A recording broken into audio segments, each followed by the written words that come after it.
Ese es el compromiso que solemos ver en algunos casos relacionados a trombos mesentericos.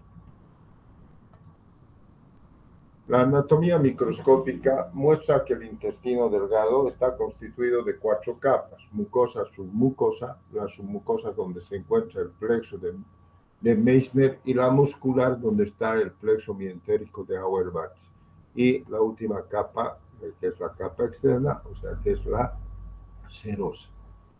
La fisiología interviene en la digestión y absorción, que es su principal función, de sustancias nutritivas como agua, electrolitos y minerales, carbohidratos, proteínas, grasas y vitaminas.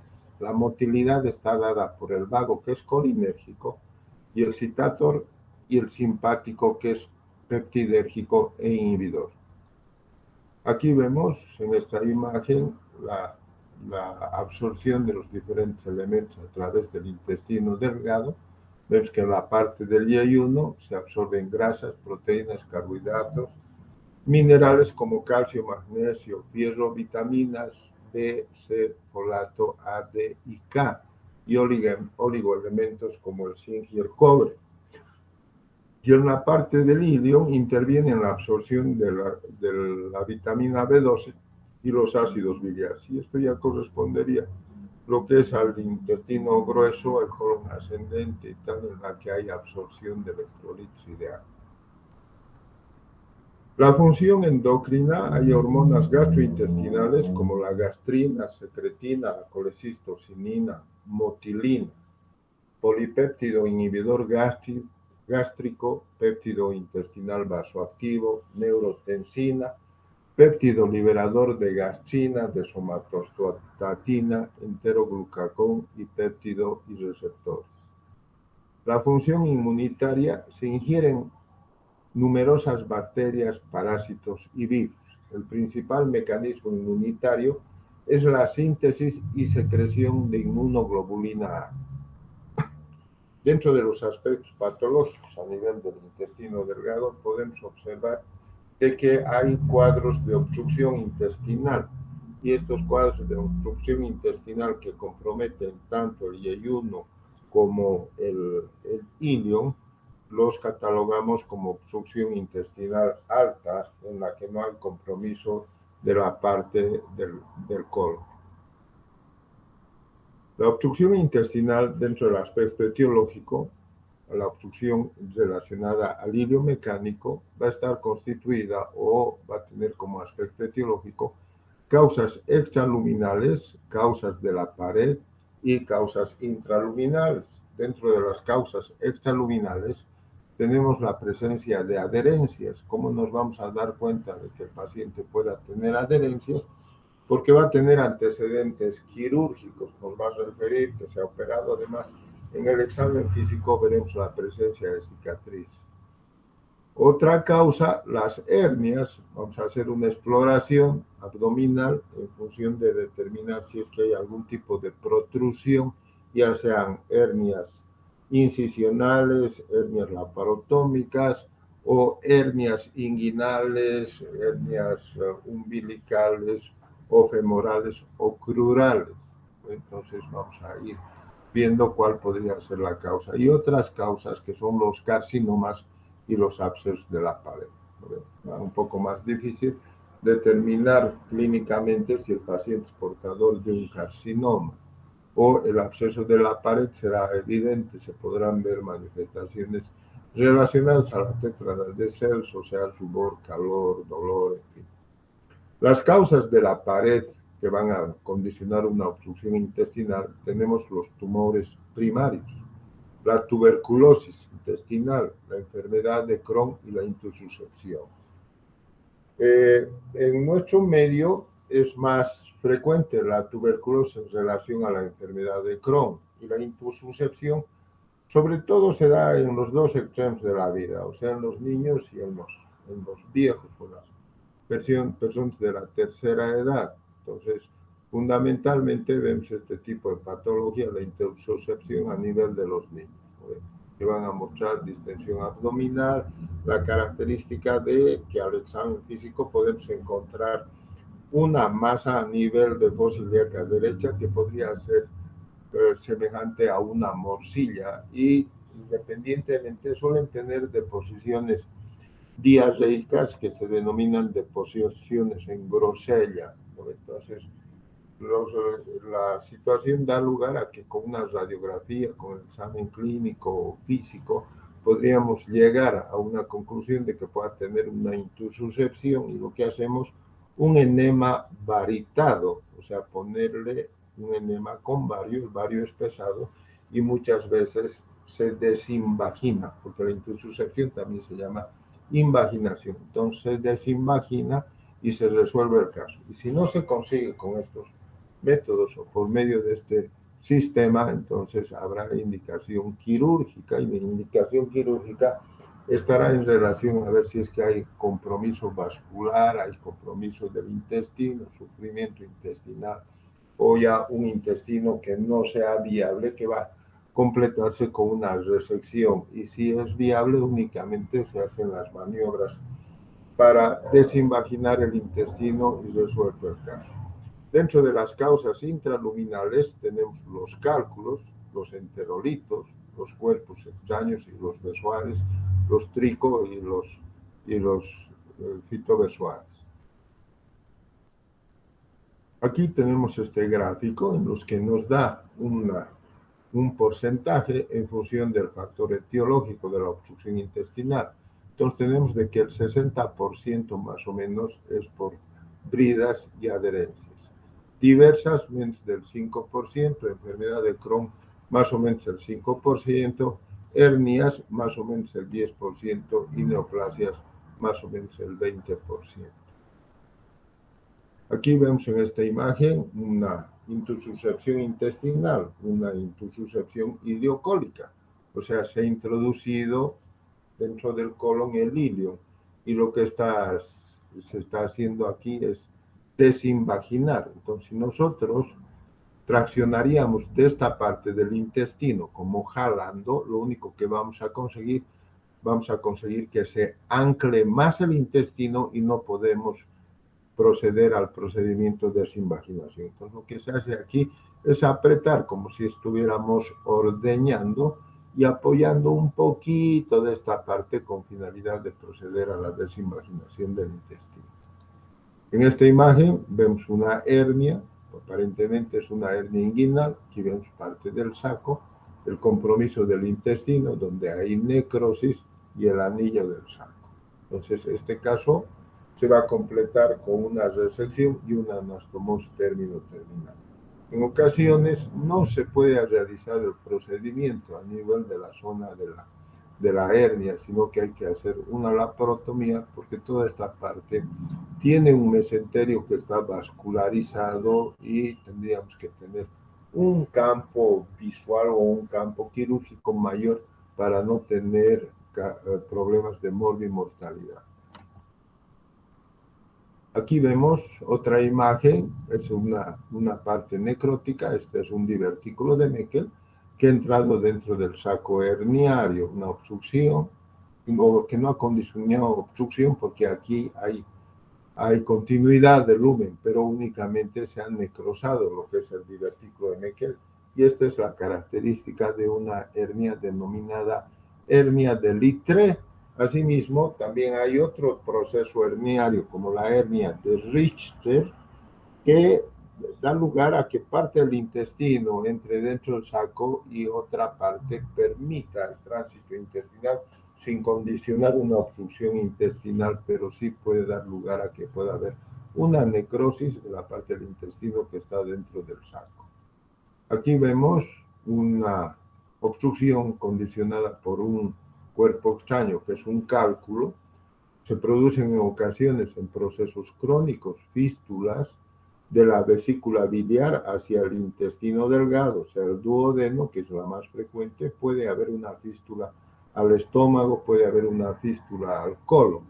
Entonces, cuando hay estos procesos fistulosos y hay cálculos de buena magnitud o de gran magnitud, que pueden asemejarse inclusive al tamaño de un huevo, de gallina o un poco más pequeño. Entonces, este cálculo al pasar al intestino delgado, la tendencia del organismo es tratar de expulsar a este cálculo. Entonces, el paciente va a presentar dolores de tipo calambre, dolores de tipo cólico, va a descansar a momentos, va a haber movilización del cálculo y otra vez impactación y va a presentar otra vez dolor de tipo cólico, en fin, hasta que estos cálculos se suelen impactar en la parte del ilion terminal, que es la parte más delgada, y aquí este cálculo ya está impactado.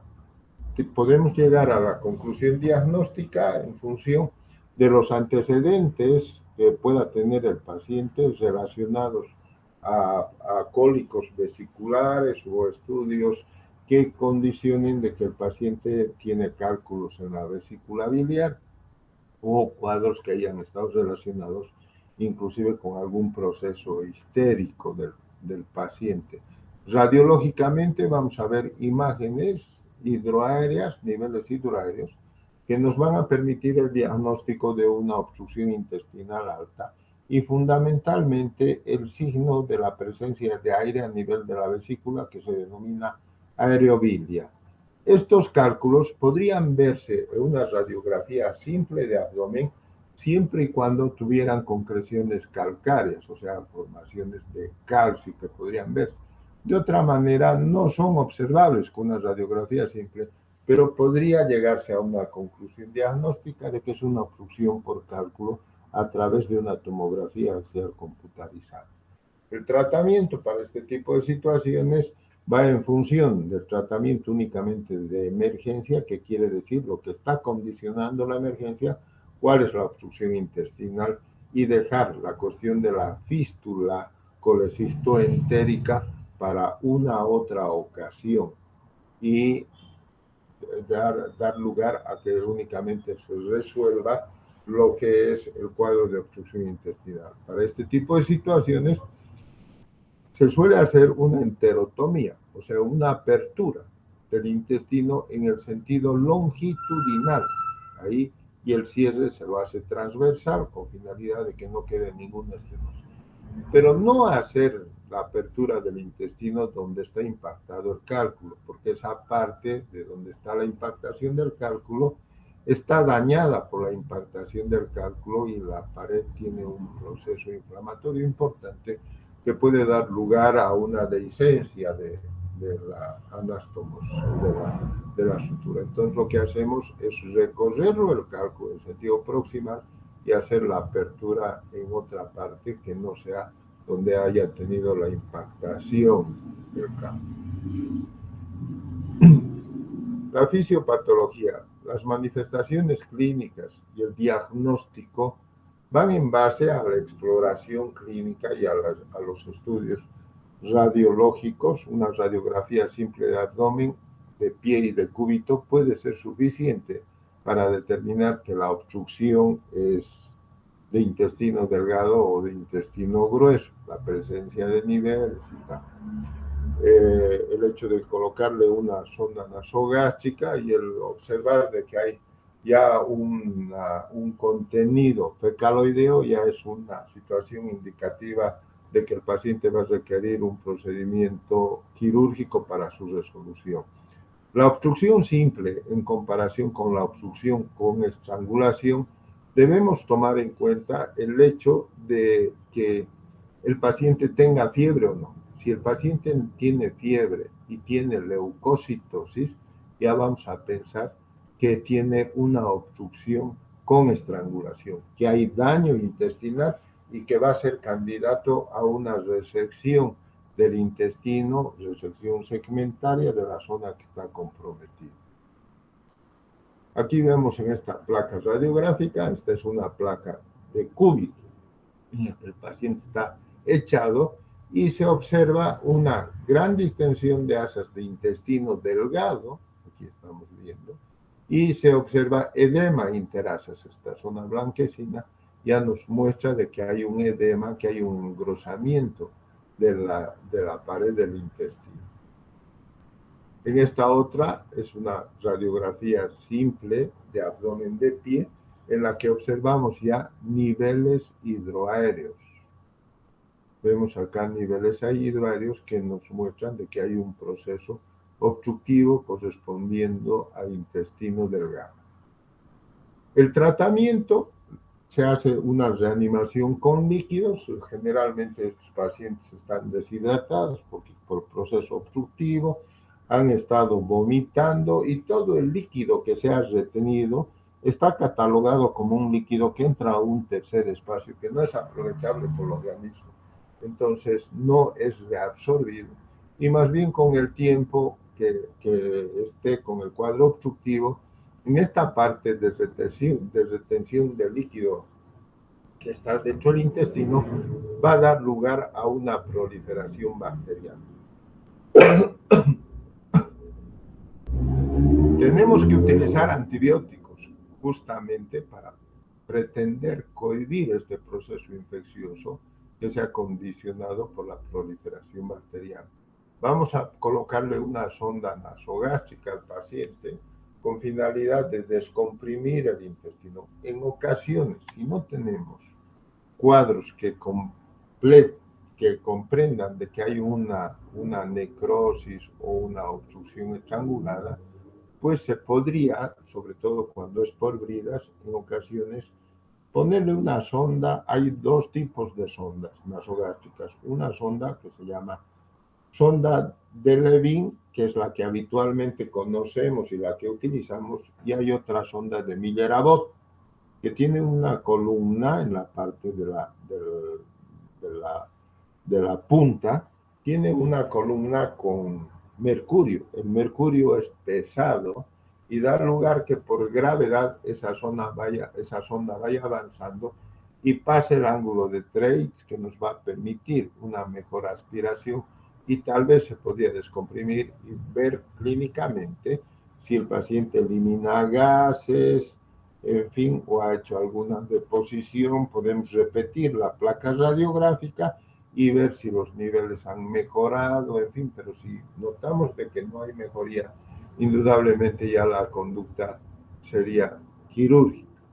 En situaciones de que no sean bridas y adherencias la causa de la obstrucción, entonces alguna otra situación relacionada que es portador de una hernia, ya sea inguinal y tal, que nos va a permitir ver si es que hay protrusión del intestino a través de la pared para llegar a una conclusión de que la causa es una hernia.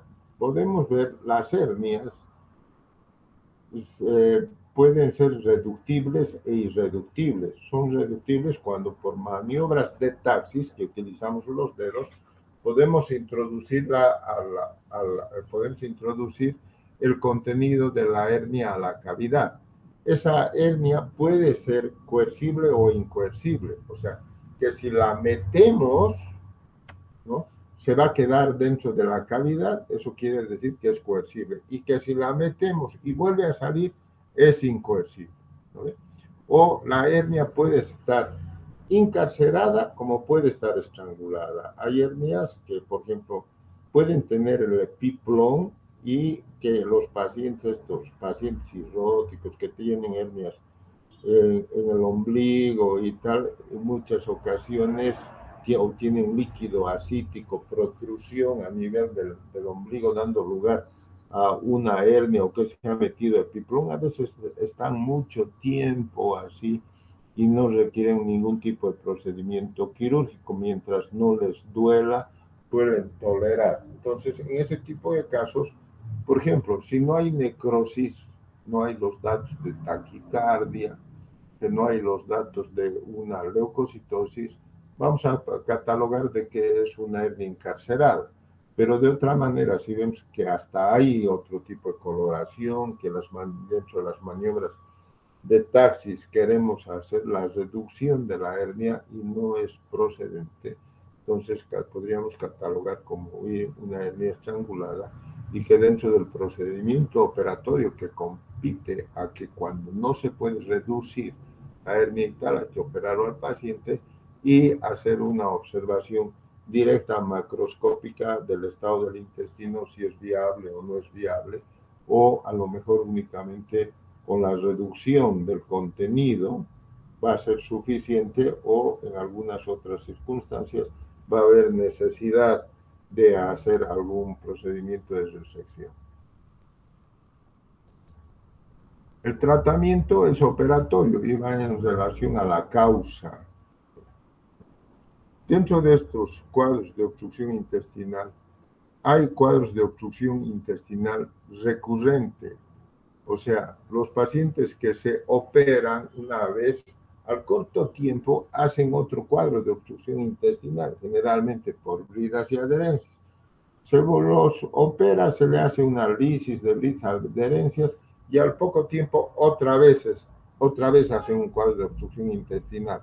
Entonces, son repetitivos estos cuadros oclusivos que van a poner en riesgo de que al operarlo una y otra vez se condicionen daños a nivel del intestino, como desherosamiento, perforación, fístulas, cuadros de peritonitis, van a acabar con ileostomía, con resecciones, en fin, una catástrofe.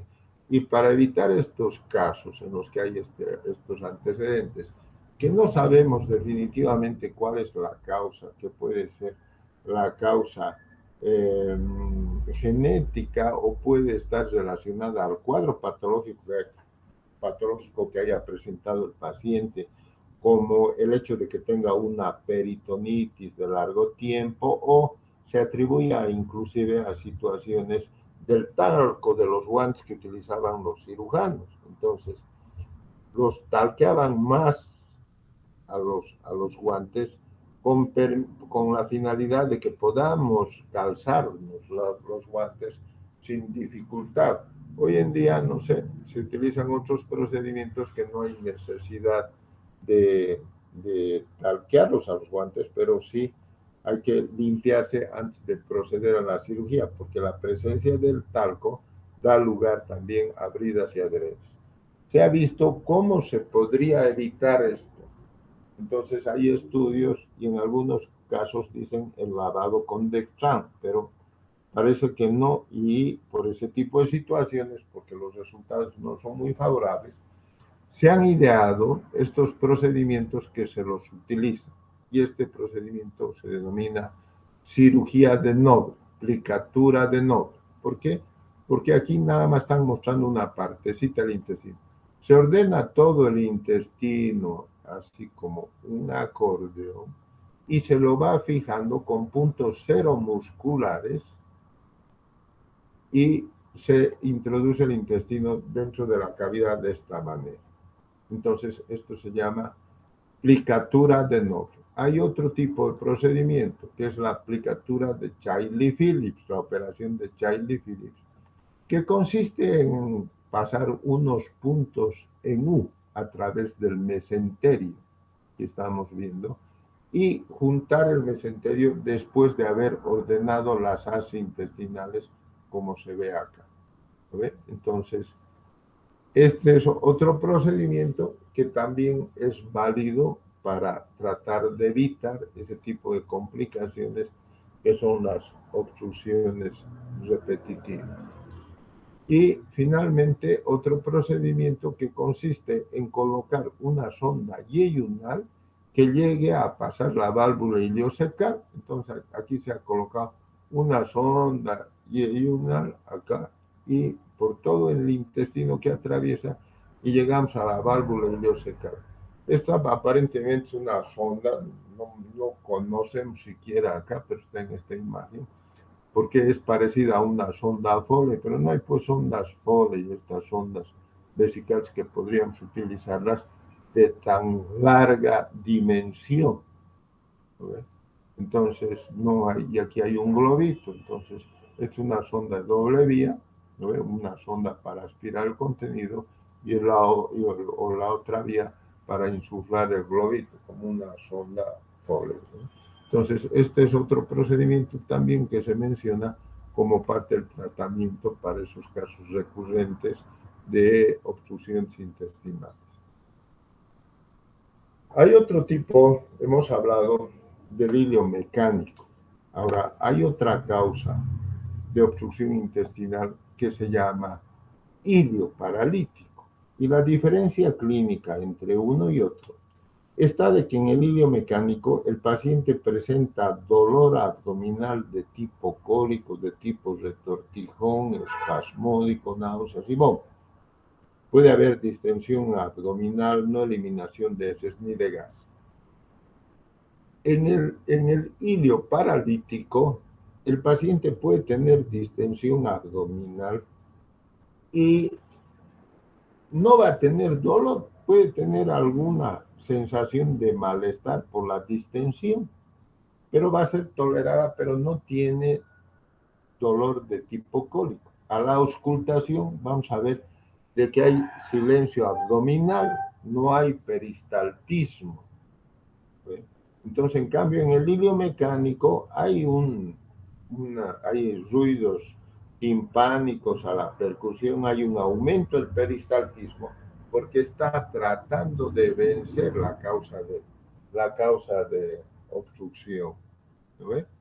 Entonces, esa es la diferencia. Radiológicamente, los dos casos se van a presentar de igual manera. En la radiografía simple de abdomen, dilatación de las asas de intestino delgado, y en la radiografía de pie va a verse niveles hidráulicos, con la diferencia de que en el ilio mecánico no hay aire en la parte rectal, en cambio en el ilio paralítico hay aire en la parte del recto. Esa es la diferencia radiológica entre una y otra causa. Las causas del ilio paralítico pueden ser posterior a la laparotomía, una laparotomía que ha permitido movilizar las asas intestinales, manipularlas, en fin, puede dar lugar a que haya una parálisis intestinal. Trastornos metabólicos y electrolíticos como hipocalemia, hiponatremia, hipomagnesemia, uremia y coma diabético. Medicamentos opioides, psicotrópicos, anticonvulsivantes.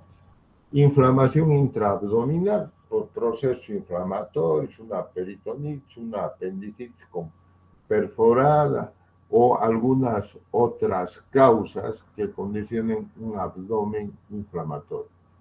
Cuadros de hemorragia, inflamación retroperitoneal, inclusive los traumas, ya sean torácicos, los traumas, ya sean dorsales o lumbares, en fin, pueden condicionar a un ilio paralítico.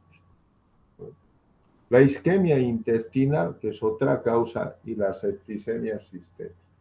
Entonces, esas serían todas las causas que pueden condicionar a un ilio paralítico. ¿Cuál sería el tratamiento para los pacientes que suelen presentar un ilio paralítico? El colocarle una sonda nasogástrica, hacer una corrección de líquidos y electrolitos, o sea, si el paciente está con una urea alta, está deshidratado, le vamos a dar aporte de líquidos y también una corrección de los electrolitos. Veremos cómo está el sodio, cómo está el potasio. Generalmente estos pacientes suelen presentar una hipopotasemia, entonces les vamos a dar cloruro de potasio. El problema es de que el cloruro de potasio, hay que tener mucho cuidado en la administración del cloruro de potasio. El cloruro de potasio puede afectar al sistema cardíaco y condicionar un paro cardíaco si aplicamos en forma endovenosa directa. Siempre debe ir diluido una solución de por lo menos 500 a 1000 ml.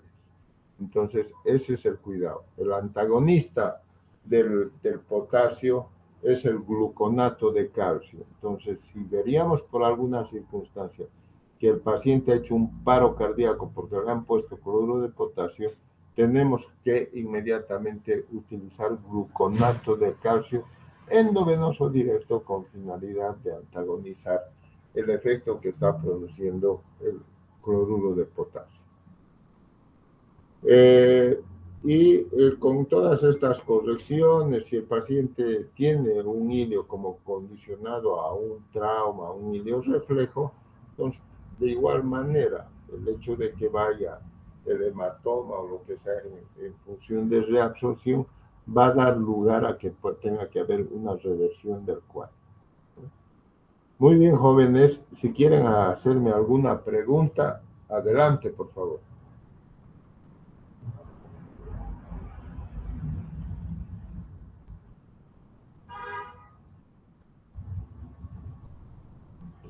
Hola, No hay ninguna duda, doctor. ¿han entendido? Sí, ¿Está doctor. todo bien? ¿Está claro?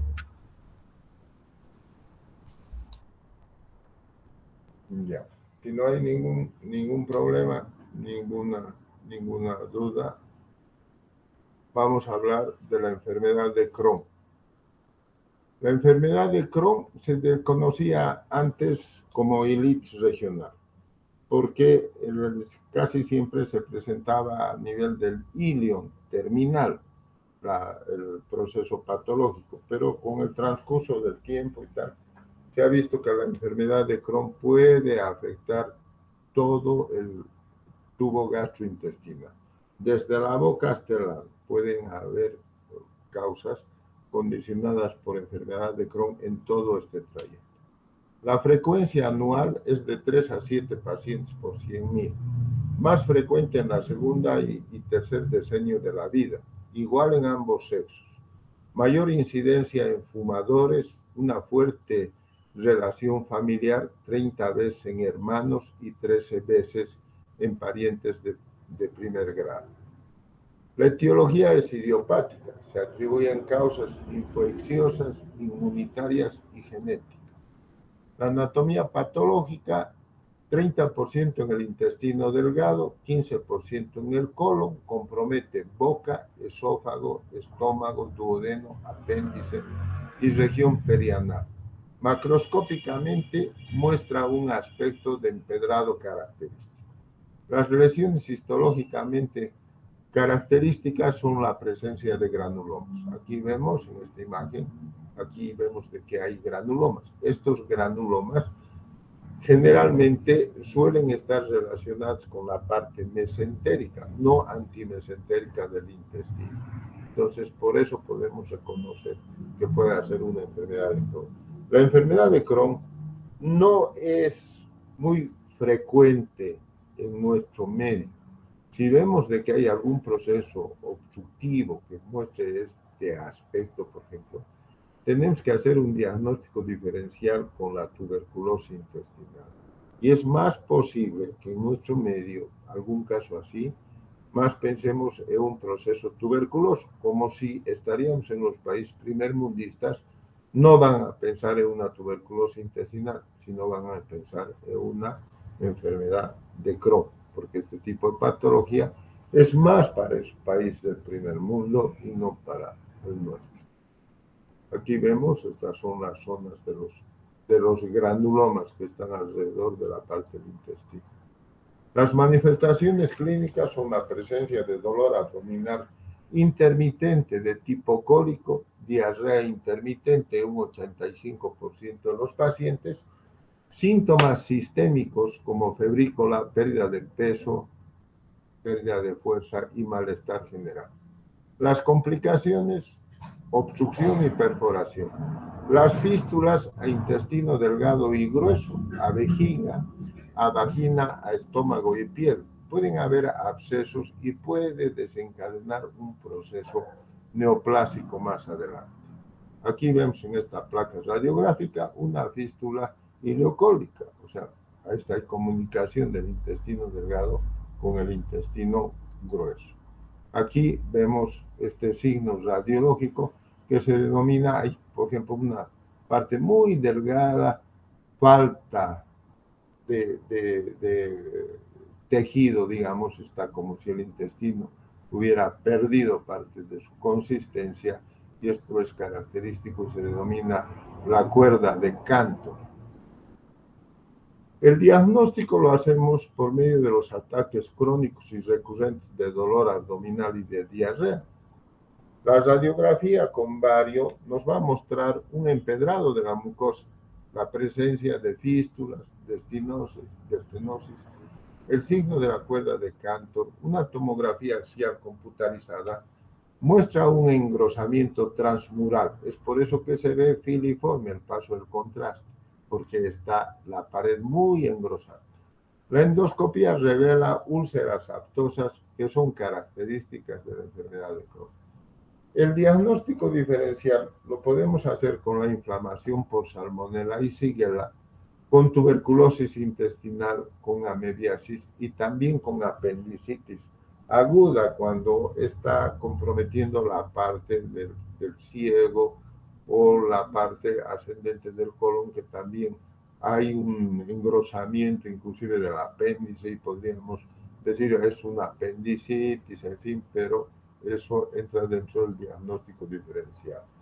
El tratamiento generalmente es médico. Estos ya son pacientes tratados, estudiados y que saben de la patología que portan. Entonces se utiliza sulfasalacina, corticoides, remisión de la fase activa, para la remisión de la fase activa, la fase aguda de la enfermedad de Crohn, inmunosupresores como la azatioprina, antibióticos como el metronidazol, ciprofloxacina, tetraciclina y ampicilina. Y estos pacientes cuando están en una fase aguda hay que hacer una alimentación parenteral total, o sea, no darles nada porque el riesgo de las perforaciones y complicaciones, en fin, va a ser mayor. Además, si ya son pacientes que están con un cuadro suboclusivo u oclusivo y se van a someter a este tipo de tratamiento con finalidad de que haya remisión del cuadro.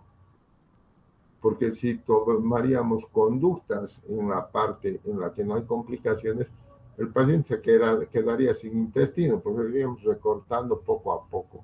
Entonces, por esa situación, que la conducta quirúrgica es únicamente para las complicaciones. Complicaciones como obstrucción, perforación, fístulas internas o fístulas hasta externas. Aquí vemos el tratamiento quirúrgico limitado a complicaciones, obstrucción, perforación libre, fístulas, abscesos, hemorragias, complicaciones urológicas, cáncer y enfermedad perianal. Muy bien, si tienen alguna pregunta.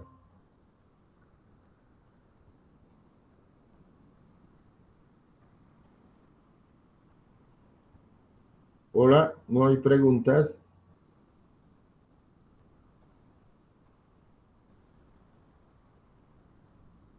Bueno, si no hay preguntas, lo vamos a dejar aquí y el día de mañana vamos a continuar. Yo les voy a pasar la invitación adecuada. Bueno.